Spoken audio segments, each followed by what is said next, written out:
ወይ ጉድ! አዲስ ነገር መስማት እንግዲህ ጀምረናል።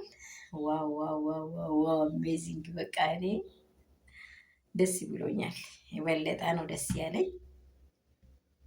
ምን እንደምለው አልገባኝም። በቃ ምን እንደሚያወራ ራሱ በጣም ግርም ብሎኛል። እናንተ ሰው እኮ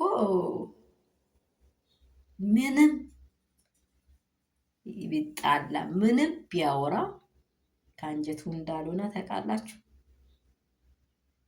የወንዶች ልብ ደግሞ 7 ነው ተብሏል። ትክክል ነው። እውነት የእኛ ነው አንድ የተባለው። የወንዶች ልብ 7 ነው ተብሏል። አይታችኋል። ከልብ እንዳልወደደ ከልም እንዳልሳቀ ለልጁ የሚሰጠውን ለልጁ ያለውን አመለካከት አይታችኋል አይደለም?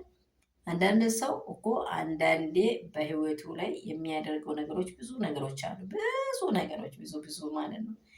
ከሁኔታ በላይ የሆኑ ነገሮች ሲያደርግ ለምን ስትል ለልጅ ስትል ትተዋለህ። ለልጅ ስትል ነገሮችን ይቅር ትላለህ። ለልጅ ስትል አልፈህ ትሄዳለህ። በዚች ምድር ላይ አለ። ሰላም ቤተሰቦቼ፣ ሁሉ ሰላም፣ ሁሉ መልካም። በጣም የሚወዳችሁ በጣም የሚያከብራችሁ ፋሚሊዎቼ፣ በዚች ምድር ላይ እኔና አንተ ነን ያለ ነው አለ አብርሽ ለልጁ።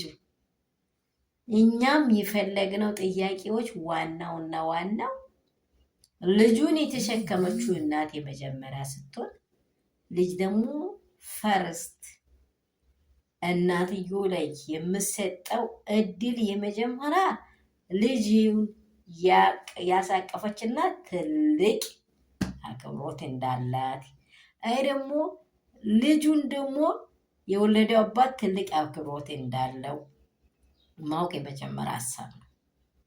ማወቅ የመጀመሪያ ሀሳብ። የመጀመሪያ ቃል ነግራችኋለሁ። ቀለበት ምንድን ነው ብያችኋለሁ። ቀለበት ምንድን ነው? ቀለበት ከህይወት ጋር የተያያዘ ነገር ነው።